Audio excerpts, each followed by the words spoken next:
What's up, fight fans? We are back cage side, UFC Glendale on Fox. And we're joined by one of the greatest fighters to ever step into the octagon and doing a good job on the mic as well. Tyron, the chosen one, Woodley, the welterweight champ in the UFC, also working for Fox Sports, analyzing these fights at the desk with Michael Bisping this weekend as we bring you Justin Gaethje and Dustin Poirier. Complete coverage, 6 hours from McFadden's at Glendale. What a day it is, what a weekend it is.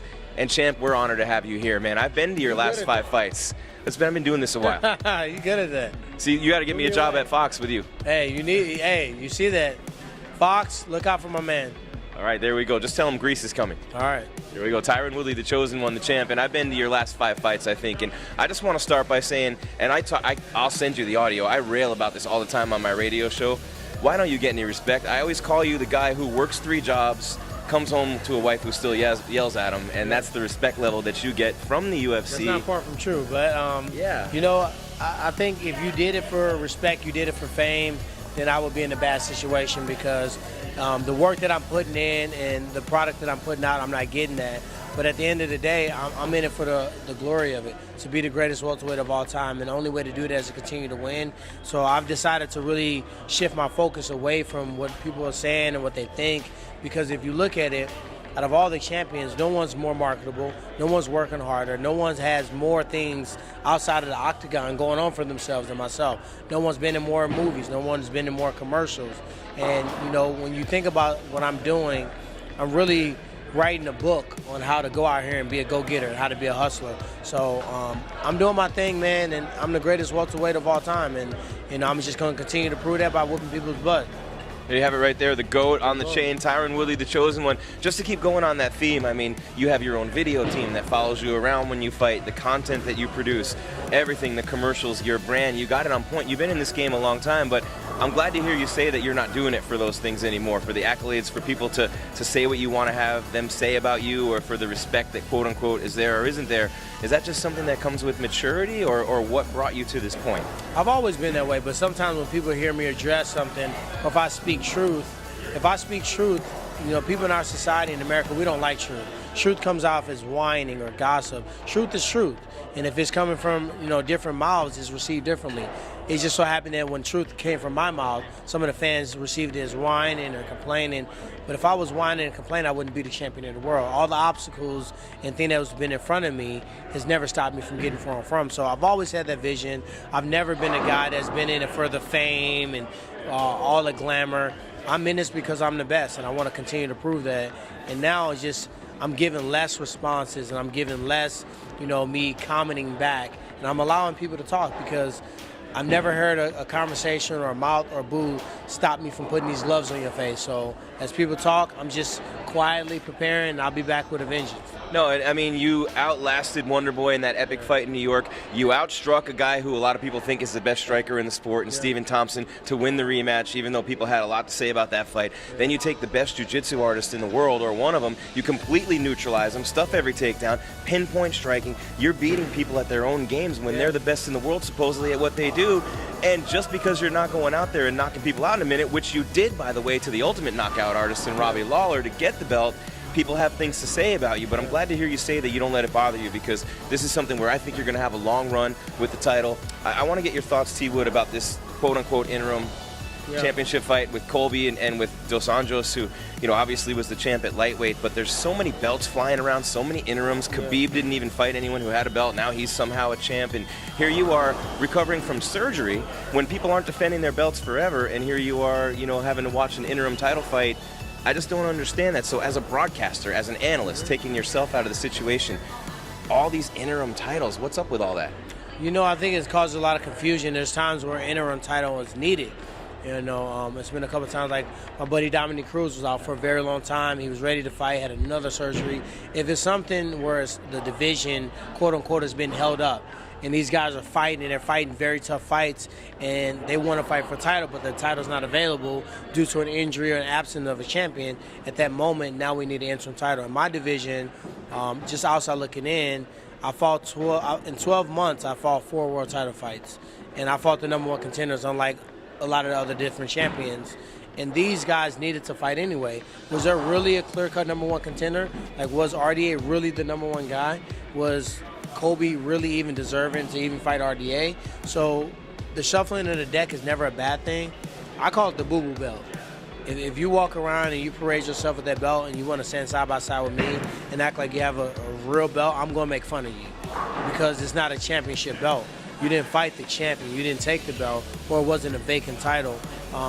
So it's really a number one contendership fight.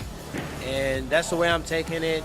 And if the UFC felt the need to do it, for whatever reason, they got internal game plans and strategies and reasons behind it. And to be honest, I'm the champion of the world. So whatever fight they want to put together, and we'll call it whatever they want to, at the end of the day, nobody in this division is going to beat me. Nobody's going to touch me. And I'm going to just continue to prove it. Yeah, and of course, you'll be waiting for whoever wins that belt as soon as they win that quote-unquote interim belt at 225 in Chicago. Tyron Woodley, the chosen one here. UFC on Fox, Gaethje and Poirier. We're going to get to this card with Tyron Woodley in just a minute, but you were running out of guys to fight in that division. The welterweight division got pretty thin for a while underneath you. You beat all the guys that you needed to beat. So interesting. I want to ask you next, T-Wood, about something that Conor McGregor's doing and some other champs have been doing.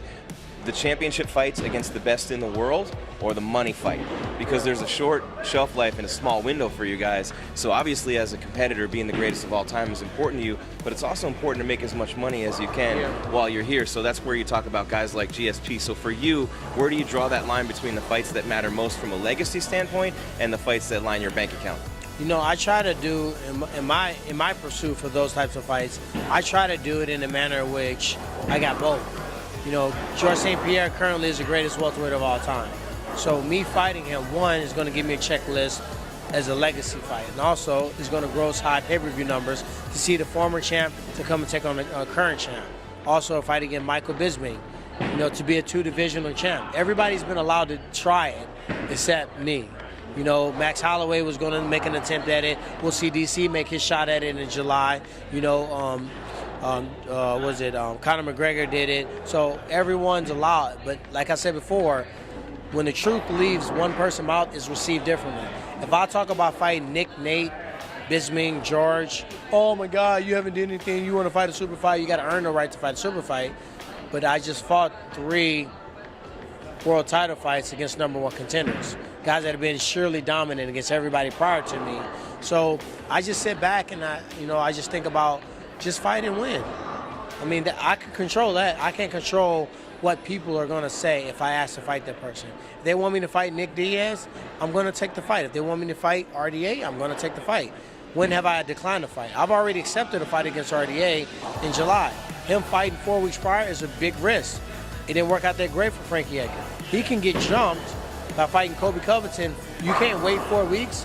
If your financial situation is set up where you cannot wait 4 weeks, you need to get a job. You need to get a job, and you need to maintain that job until fighting produces enough income where you can work and not have to worry about it. That's the chosen one, Tyron Woodley, the welterweight champ in the UFC. Gries here, cage side. And Tyron, you know, obviously with your shoulders, you've had the shoulder surgery on one side, now the other side, so they're even again. But you talked about the middle of the summer. July's still good? Yeah, July still good for me. You know, my doctor, I just was there Tuesday. I had my final series of stem cell put in. And the doctor told me if I had to fight, he'd think I can fight in June. And I told him, well, they wanted me to commit to this fight 4 weeks back. And at that time, it's hard to project how your shoulder will be in June when you're still going through the protocols. But as where I'm sitting at right now, do I feel like I can fight in June? Yeah. But obviously the fight's already taken place. So I told them at that time, I'm pretty confident about July. And if you guys have ever had a shoulder surgery, 4 weeks in recovery and rehab is a lifetime when it comes to a shoulder. So I was way more confident on a July 7th date. In the meantime, you're on the mic. Let's talk about that second career for you. And I know you do a lot of other things business-wise, but you're a natural. Yeah. Did you ever think you would love broadcasting and being an analyst this much? You know, once I saw fighters start covering the fights, because we're the only sport. I mean, you got Brandon Marshall in football, but outside of that, most guys that are covering sports that they competed in are retired. So seeing guys that are currently competing, reporting on their weight classes and former opponents, it gives that credibility instantly to the fans. So I've always studied it. I watched all the other guys, Bisping, DC, Dom, Brian Stan. I studied those guys, and I saw what they brought to the table. And I said, hey, how can I put myself in there? What do I fit in at? And that's the way that I kind of start molding myself as an analyst. I think you do a great job, so let's put that analyst cap on right now, man. This card this weekend, I know that main event's going to be entertaining with Poirier and Gaethje. Just want to get your thoughts on that. Justin Gaethje, an Arizona guy, fighting in front of the home fans for the first time in the UFC. You know, Justin Gaethje and Dustin Poirier both possess that warrior spirit. As their opponent starts to raise the bar, they match it and raise the bar with them. These guys are both too tough for their own good. They take a lot of punches, but they also give a lot of damage for the amount of punches they take. I think skill-wise, at least from a striking standpoint, Dustin's a tad bit sharper, may punch just a little bit harder, but we've all seen Gaethje's chin until Eddie Alvarez tested, and it took a long time before he got him out. Yeah, you're right. It wasn't even a punch. It took a while before he got to that point. So with that said, he can take a punch, and he's going to be taking a lot of punches, and he's going to be giving a lot of punches. I think it would be smart if you utilize some of that Division I wrestling. Obviously, Dustin is very strong on the ground, arm bars and triangles, but I think a wrestler just has that base. My gut says neither one of those guys are going to take that route. They're going to stand in front of each other, and they're going to give you guys what you want to see. All right, that's 4 p.m. Eastern, 1 p.m. Pacific. UFC on Fox, that's for you, by the way, at the desk with Michael Bisping, and Karen Bryant's going to be there. Kurt Menefee's going to be there as well. Tyron, the chosen one, Woodley, last one for you. What other fights are you looking forward to this summer? I know you're talking about midsummer comeback for yourself, but in terms of being an analyst and covering fights and doing TV, which other fights are you looking forward to the most coming up in the UFC? You know, I'm interested to see what's next for Rose Namajunas. You know, I expected Joanna to come out and maybe beat her and take it into a trilogy. You know, I want to see who's next for her. I'm excited to see how DC and Stipe shake out. You know, DC's always try to downplay it because, you know, he wants to come in very low, but he knows what he's going to try to plan on doing against Stipe. Then also, just on this card alone, you know, it's a lot of fights, a lot of guys that are just hungry, that have got a lot of performance bonuses. So I'm just a fan of the sport, man. Condit, a guy who you beat. I lied. I have one more.